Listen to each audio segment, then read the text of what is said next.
Meus muito eruditos e versados espectadores, espero que estejam todos bem e em paz. Eu lhes agradeço encarecidamente a gentil atenção dispensada. Eu estou gravando este vídeo para deixar estabelecidas aqui, de viva voz, algumas das principais premissas sobre as quais as minhas considerações sobre o problema da estigmatização social e legal do homem no contexto do combate ao machismo irão se apoiar. Primeiro, e antes de qualquer outra coisa, está o fato de que o que me move é o amor muito específico pela minha filhinha e o mais geral pelos meus semelhantes, que sofrem igualmente ou mais. É muito custosa para mim uma exposição que, além de me perturbar violentamente na minha intimidade, carrega um forte potencial de ampliar os estragos nas esferas social e profissional já feitos, que eu já suporto. Além disso, nunca tive um interesse espontâneo nos assuntos que hoje me vejo forçado a enfrentar. Questões de gênero, de exercício da parentalidade, de direito de família, de psicologia forense, nunca estiveram entre meus temas prediletos. Eu só faço o que tenho feito para tentar impedir uma nova e violenta injustiça contra a minha esfera moral da parentalidade, para tentar alertar e prevenir outros que se encontram em situação semelhante, para que não padeçam ou padeçam o menos possível.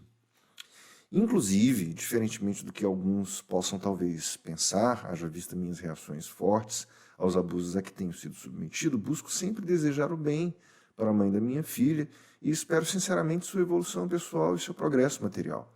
A verdade e a justiça, porém, são inegociáveis. Segundo, eu sou um homem radicalmente de esquerda e, por conseguinte, radicalmente igualitário, mas não no sentido liberal burguês de um sujeito de direitos abstrato que se impõe conceitualmente e na prática jurídica como resultado da consolidação social do capitalismo como modo de produção. Eu não posso me alongar sobre o tema neste vídeo, mas deixo aqui como sugestão de leitura, a este propósito, o capítulo 4 do livro Teoria Geral do Direito e Marxismo, de Evgeny Pachucanes, intitulado Mercadoria e Sujeito. A ideia, em suma, é que a emancipação da classe trabalhadora, como expõe Marx sobre a questão judaica, abre aspas, só estará plenamente realizada quando o homem individual real tiver recuperado para si o cidadão abstrato e se tornado ente genérico na qualidade de homem individual na sua vida empírica, no seu trabalho individual, nas suas relações individuais, quando o homem tiver reconhecido e organizado suas forças próprias como forças sociais e, em consequência, não mais separar de si mesmo a força social na forma da força política. Fecha aspas. O pressuposto que eu assumo aqui, então, é de que a pauta da ideologia inatacável, como ideologia burguesa, se propaga pelo mundo alavancada pelas forças do imperialismo estadunidense, que ela acaba por representar. É sempre bom mantermos em vista que o sistema político dos Estados Unidos permite que sua esquerda tematize tudo o que quiser, menos os fundamentos do direito de propriedade, especialmente da propriedade sobre os meios de produção em escala do grande capital. Ou seja, na minha visão, a ideologia inatacável é uma ideologia burguesa e reacionária que promove os interesses do imperialismo ao facilitar e promover a desagregação da classe trabalhadora.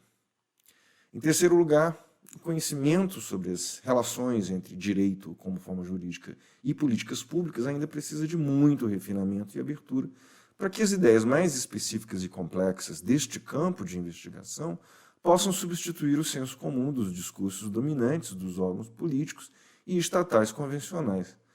Por acaso, foi nesta área que passei a concentrar meu foco de investigação a partir de meus estudos de doutoramento junto às maiores autoridades brasileiras sobre o assunto. Além de todas as distorções provocadas concretamente no sistema legal e judicial vigente pelo enviesamento e a intoxicação ideológica de leis e estruturas burocráticas supostamente contra o machismo, o próprio debate é ainda mais distorcido pela incapacidade quase generalizada que têm os debatedores, qualquer que seja o lado em que se encontrem, de separar, teoricamente e na prática, os efeitos de uma desigualação geral e abstrata feita diretamente por um comando normativo legal contra uma categoria ampla de pessoas e a favor de outra, dos efeitos de uma desigualação seletiva e pontual realizadas nos marcos da operação de uma política pública objetiva e baseada em parâmetros jurídicos. Vejam que minha questão aqui nem chega a tocar a própria natureza do direito burguês que legitima o engodo político, mas se limita à sua configuração estrutural como instrumento da ordem. É claro que este também é um tema que exige um tratamento muito mais detalhado, que não cabe neste vídeo, mas fica aqui o registro desta distinção absolutamente fundamental que passa batida na conversa toda e sobre a qual precisamos falar muito. Quarto lugar, minha formação intelectual me impede de vir a público tratar de um assunto desta importância com opiniões tiradas da dobra subaxilar. Qualquer coisa que eu sustente ou sugira aqui há de ter o devido embasamento em evidências recolhidas na literatura séria, em uma crítica substanciada e metódica desta literatura e seus resultados, ou ainda na construção de evidências a partir de dados recolhidos de fontes fidedignas e submetidas a tratamento metodológico sistemático. Apesar de toda a minha formação ser em direito público e direito do Estado, pelo menos desde 2009 eu tenho acumulado leituras e reflexões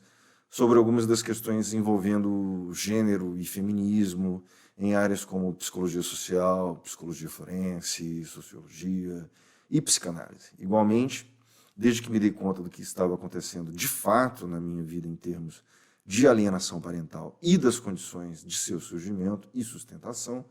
tenho dedicado uma parte considerável do meu tempo a estudar como estas questões se refletem no âmbito do direito de família e como acabam determinando o funcionamento dos institutos inerentes a este. Desta forma,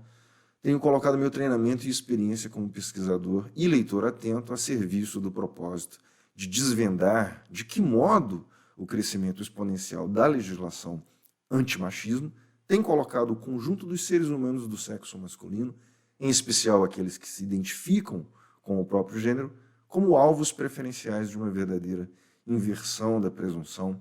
jurídica e social de inocência e em situação de extrema vulnerabilidade perante pessoas e instituições que se fortalecem com a destruição destes homens. Em resumo, a conversa aqui é mais embaixo. Se eu não tiver feito o dever de casa direitinho, fique à vontade para demonstrar por onde foi que eu comi mosca. Se você não tiver feito o seu dever de casa, pense bem antes de emitir um achismo a esmo. Isso serve para basicamente todo e qualquer assunto sério que eu trouxer ao contexto dessa discussão.